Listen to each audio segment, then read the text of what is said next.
It's happened again. Isn't it? Yep. Good morning, my name is Nicholas Hecko and I'm a watchmaker. I'm a master, no. Good morning, my name is Nicholas Hecko and I'm a third generation master watchmaker. Hello, I'm Andrew. I'm also a watchmaker. Fourth generation. Fourth generation. Right, well, it happened again. Not related. Yep. What's happened? Well, bloody Swiss watch brands. I mean, my blood is boiling.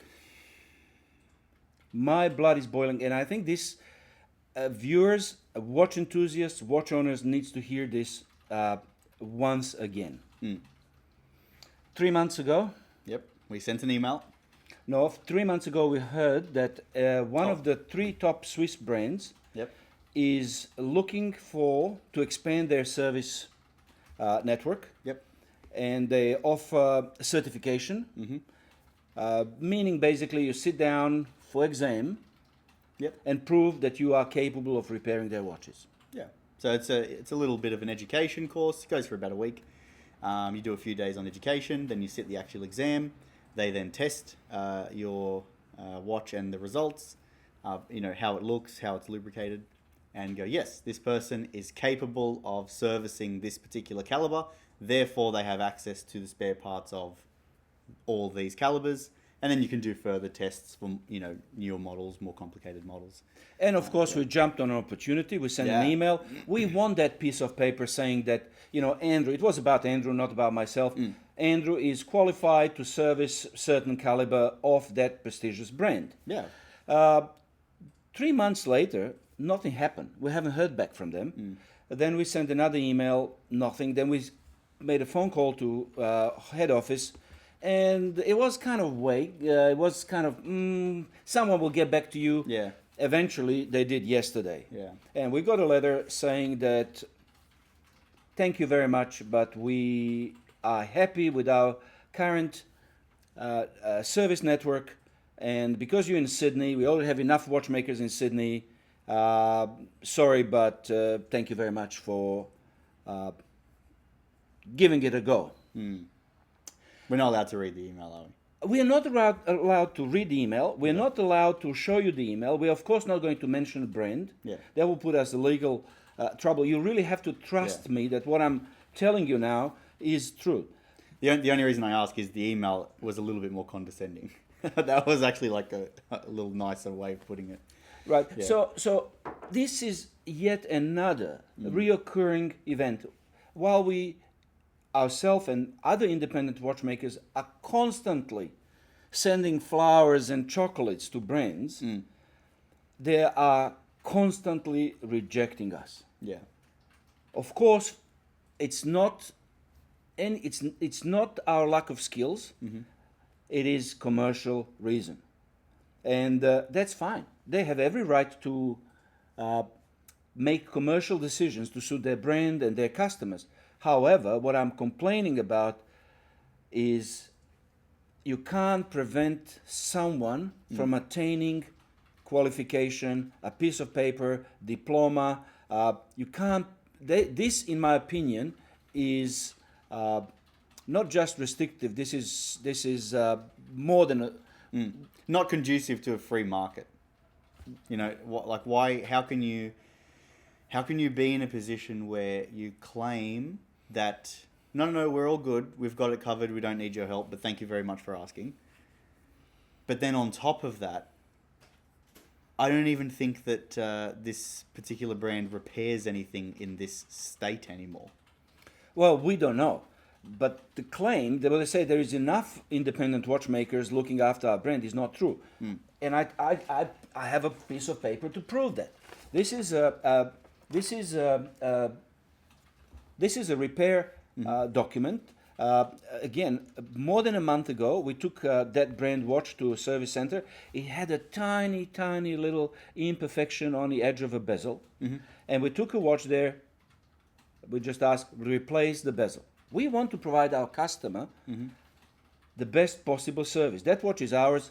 We're going to sell it. And I don't want someone to open the box when it arrives, 4,000 kilometers from Sydney and find that tiny, tiny little imperfection of bezel. Yeah. Therefore, we will replace the bezel at our cost to deliver exceptional experience on a second-hand watch. So a customer is happy with the brand. Yeah. Who are we serving? We're serving ourselves, but we're serving a brand. Yep. We're serving a customer. Yeah. I mean, the brand is literally profiting from a transaction they had nothing to do with at this point. Absolutely. Yeah. 4 weeks later, we're still waiting for quote.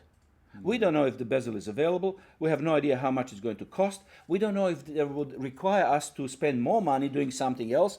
We have no idea. Right? So how are you serving the Sydney market if it takes 4 weeks to receive a quote? Now, to put it in comparison, let's say, for example, we happen to have an account with this brand and a customer brought us that watch. We would essentially be looking it up, and I've seen, what their database looks like, with our parts supplier. He can look it up on the spot and see live updated figures in regards to what's in stock, what isn't, prices, etc., etc. So instead of taking the watch like we have, instead of taking the part to this particular brand and waiting 4 weeks, we haven't even got a quote yet, you could theoretically come here, we could look it up instantaneously and find out a live number on how many times you could purchase that bezel if you wanted. So I don't understand how, the reason for refusing us, even though we were softly sort of invited in the first place, is no, we've got it covered, we don't need your help. You clearly need our help. And even if you don't think you need our help, I feel like your customers think that you need our help, because we get complaints all the time. Yeah. And this is not just this particular brand, this is across the brands. Yeah, Swiss brands are telling customers now 6 months, a year to service a watch. Right? Fifth of a service interval. That's fantastic. 6 months, a year. Yeah. Watch is sent to Switzerland, Hong Kong, who knows where.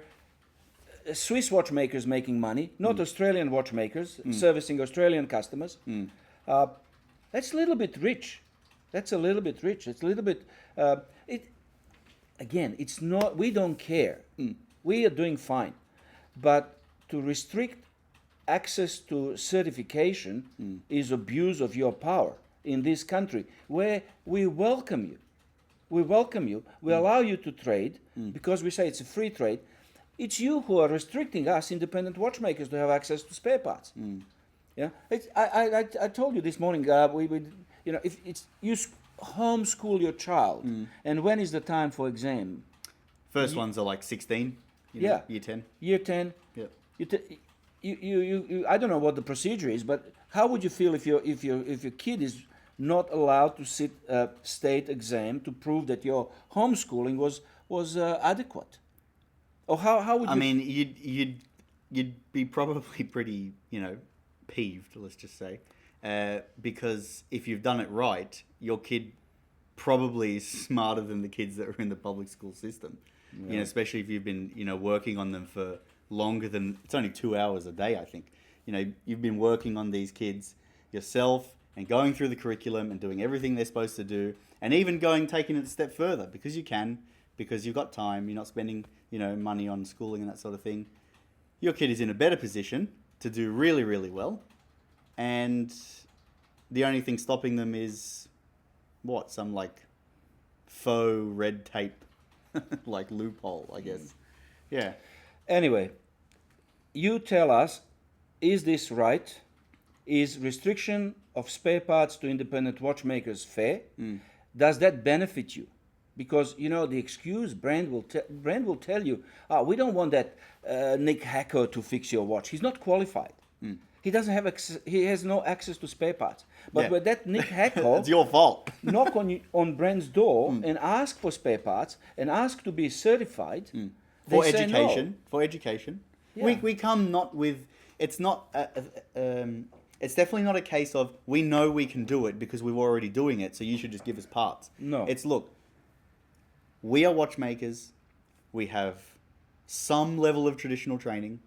If you could please open our doors and expand our minds and our skills so that Yeah. we are able to work on your fantastic watches. Yeah. And then only when you are happy with how good we are, then Maybe could you please consider us for selling us worthy spare parts? of- Yeah.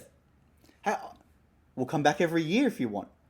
You want to do a yearly? I mean, you're paying for it, so it's up to you. But you know, yeah, like it's possible. Whatever you want, we'll do. You can't just say we're not going to sell spare parts to this guy because he doesn't have the training and he doesn't have an account.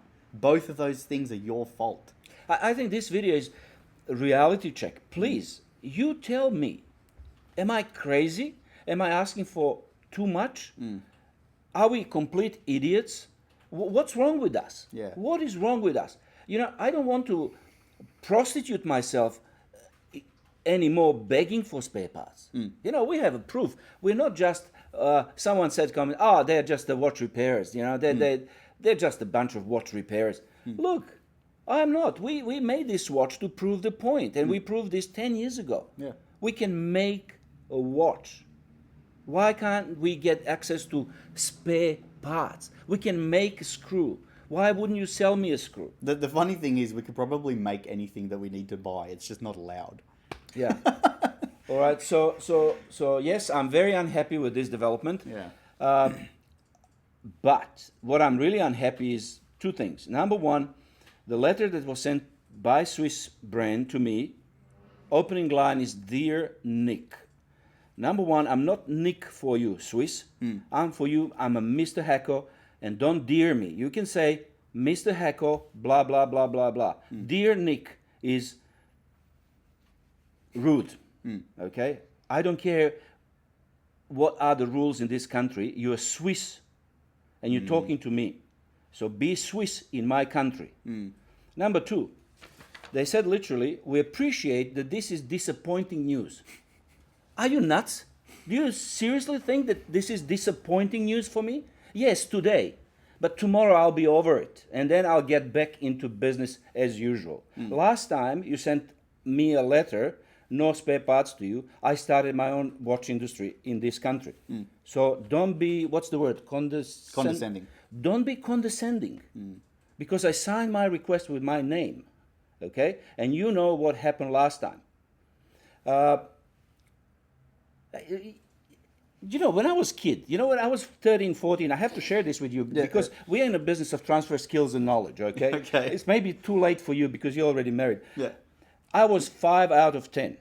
I was nerd. Yeah. My hobby was amateur radio. I spent nights, with headphones on, talking in Morse code. I was nerd, right? Yeah.